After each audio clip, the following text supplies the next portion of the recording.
why, in your opinion, have the students bought into it they have? Yeah, first of all, I mean, obviously, there's a difference between coming, and trying to have a winning season or versus building a program. So we all know the scoreboard's on every night, and we all understand the records and things like that. But we do have some clear objectives this first season. Nothing's more important than winning in this season. But we're trying to improve some things. We're trying to improve recruiting. We're trying to improve our attendance. We're trying to improve our in-game environment. We're trying to improve a lot of things around here. So, a lot of good things going on in our program right now, not just the wins and losses. In terms of the students buying in, I would tell you that we've worked at it. It's been an objective. I remember the day we took the job. It wasn't 30 minutes after the press conference that we weren't talking about in-game environment, relationships with students, whether it be some of our social media strategies. The wanted poster after every game would be one example of many, and just our interaction with social media with the students. A lot of really good, talented people here in the athletic department, from administration, ticketing, marketing, social media, video production. So I would start by saying we've worked at it. It's a relationship that's important to us. Not a day goes by that we don't talk about our relationship with the students. Obviously, winning helps. We're at a program high winning streak right now in the Pavilion in terms of games won in a row. So I think that's no surprise when you win. It always helps your marketing efforts.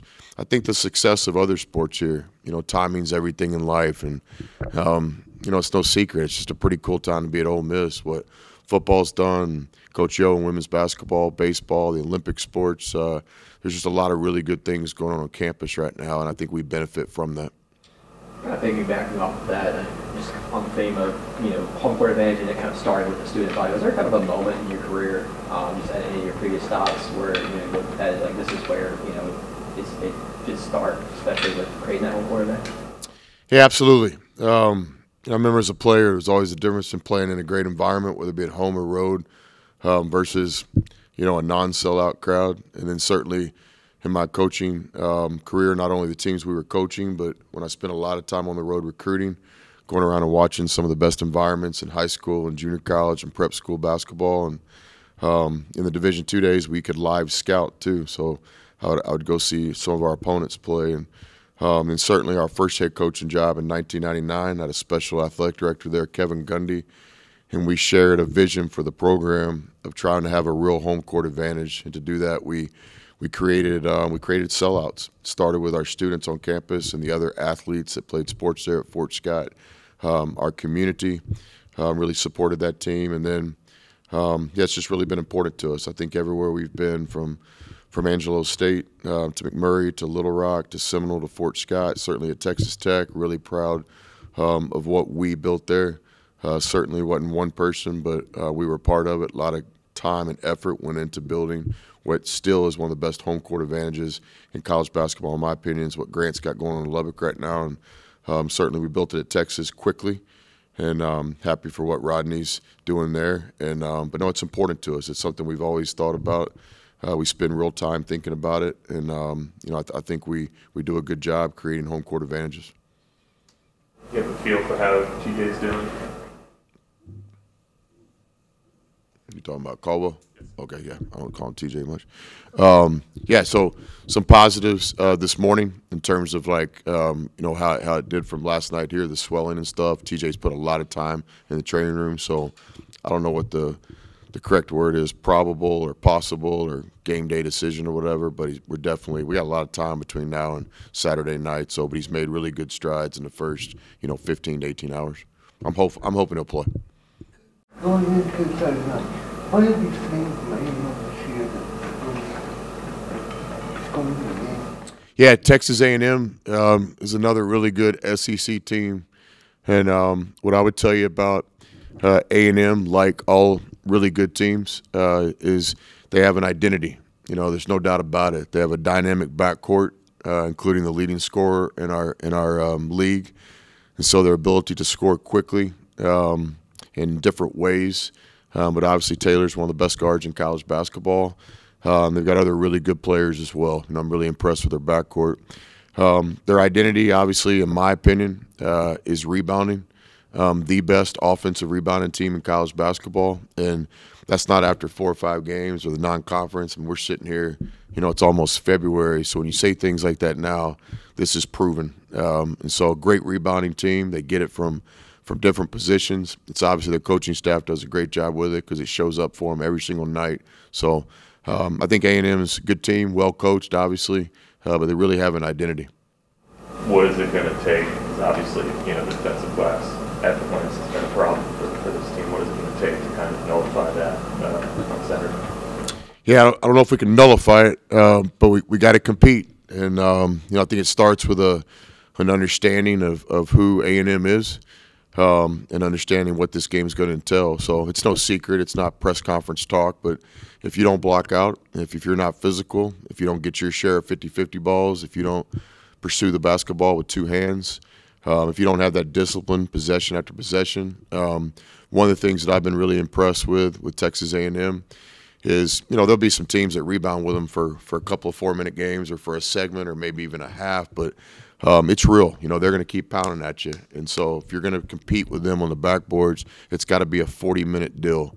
It can't just be certain segments of the game that you hang your hat on. So, Buzz has done a great job with this team like he always does, but the rebounding is special. Kind of seems like Austin Nunez got a lot of minutes, the last game, especially with TJ going out, alongside Brandon Murray. Just over these last, stretch of games and all that, you kind of seeing Austin Nunez kind of run that own races, like he likes to say with a bunch of young players. Yeah, I thought Austin played well last night. In our program, there's going to be a relationship between how you practice and your game opportunity.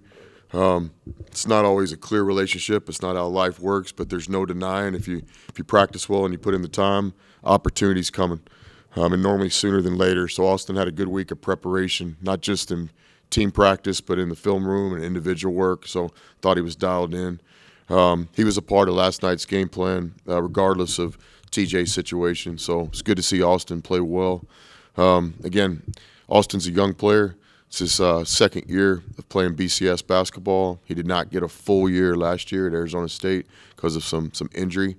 So, a lot of season left for us, and I hope that last night was kind of a start for what Austin can continue to do for this team because we need him. Kind of going back to what we were talking about earlier, just about athletic programs in general, you talked about from the moment you got here, just trying to do your part as a program, alongside football and baseball, women's basketball, and other sports and all that.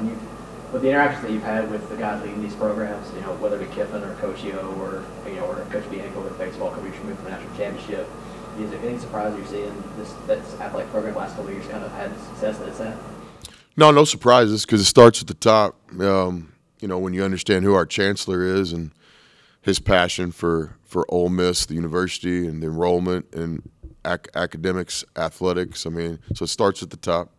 You've heard it before.